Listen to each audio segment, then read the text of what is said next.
Police বাহিনীর মধ্যে যে বিদ্যমান তাদের পোশাক আছে এটা নিয়ে কেউ সন্তুষ্ট না, এবং এইটার যেটা দৃশ্যমান যে এই পোশাকটা আসলে ওয়াইডলি অ্যাকসেপ্টেড হয় নাই, মানানসই না শুদ্ধ বাংলায়। তো সেই জন্য পুলিশ বাহিনীর আবেদনের প্রেক্ষিতে আমরা বিষয়টা বিবেচনা করেছি যে এই ড্রেসটা কিভাবে হয়। তা আমরা একটা ঐতিহ্যবাহী ড্রেস যাতে দেয়া যায় তারও একটা অংশ বিবেচনা করেছি। আমরা আগের যে উপর মানে শার্ট, যেটা কি বলবো, উপরের অংশ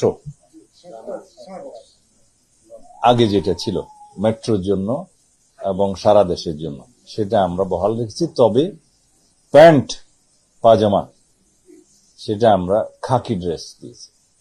এই হিসাবে তাদের সাথে আলোচনা করে আমরা বিস্তারিত আলাপ আলোচনা করে এটা একটা গ্রহণযোগ্য পোশাক হিসাবে দিয়েছি।